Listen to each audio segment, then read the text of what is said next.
The United States just celebrated 250 years and is going to be celebrating it over the year, 250 years since its inception. How are we Jews meant to relate to that? Well, the previous Rebbe called the United States a Malchus Chesed, a kingdom of kindness. The Rebbe thereafter mentioned it many times that it's a kingdom of kindness. And there's no question that over 2,000 years of our existence, we haven't had a country as kind and as generous to the Jewish people and as open to the Jewish people as the United States. If you read our history, you know anything about our history, coming to the United States was an absolute breath of fresh air. Sure, it has its challenges and has its difficulties, but it's certainly been in itself a place that has given succor to the Jewish people and the Jewish community and has exported its values to the rest of the Western world in many ways as well. And indeed, Benjamin Franklin wanted to put on the seal of the United States should be Moses taking the Jewish people through the Red Sea. That was the inspiration. Inspiration of the founding fathers was the Torah. And that's why, in the Declaration of Independence, we hold these truths to be self-evident, that all men are created equal, that they're endowed by their Creator. So there's an emphasis of belief in God and the importance of every human being. These are all values taken from the what they call the Old Testament, from the Torah. And so we have a rule, a law in the Torah, that we have to be grateful for the kindness that others give us. And so as a Jewish community, we are grateful to the United States. Now, lately, there's been some issues with the president, the vice president, especially in statements about Israel and in doing things that are not consistent with what is in the needs of Israel today. And I believe that any of that is not about the United States. It's about Israel. In other words,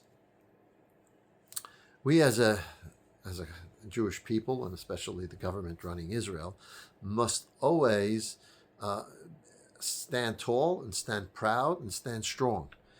We have to know that at the end of the day, even with the most kindest nations like the United States, we are a nation that stands alone, as Bilam said in the parsha that we read 2 weeks ago. Am levadad yishkan. This is a blessing that we are on our own.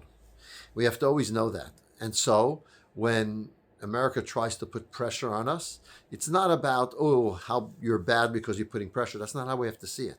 We have to see it. America is bringing out a strength in us, a backbone that we have to stand up to them. That's what they're doing. The Alter Rebbe in Epistle 25 in the fourth section of Tanya called the Igeres HaKodesh, he says the following. He says, when you have, let's say, you're praying and a non-Jewish person is disturbing you during your prayer, you should know that how is that person doing that?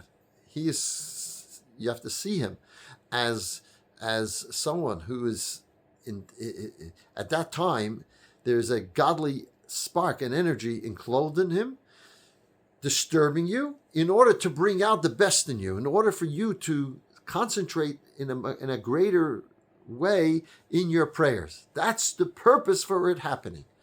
So it's not about, he's bad. No, it's about, I have to at this time bring out a strength that I have, and that's why Hashem is testing me at this time to see that I bring out that strength. And indeed, that's exactly how we have to view every challenge for the United States. As the Rebbe put it many times, and we've shared it many times, that when America pressures Israel, they want Israel to stand up. They actually want that. They want to see Israel saying, no, we're independent, and this is not good for our security. Because if we, however, give in to their pressure, it invites only more pressure. That we see that all the time. Every time we give in to pressure, it invites even more pressure. And if we stand up saying, sorry, we have to look out for our own interests, and we do what we need to do, we have great success. When we took out the nuclear reactor in Iraq, when we attacked first in the Six-Day War, This was all against what America was telling us, but the fact that we did it actually brought us greater esteem in the eyes of the nations. So that's how we have to see things, and that's how we have to focus. Because really, what this is actually the difference between exile and redemption, as the Alter Rebbe says in that very same chapter. He says exile is a posture where we are under the control of the nations of the world. Redemption means that we have direct energy coming directly from Hashem to us, and we are independent. So it doesn't matter if we're in the land of Israel with the technical government of Israel or in the shtetl. If we are dependent on others, if we have to, we feel that we have to respond to the whims and the needs of the nations of the world, then that is the definition of exile. If you want to be in a redemptive state, that means is you and there's God, and that's it.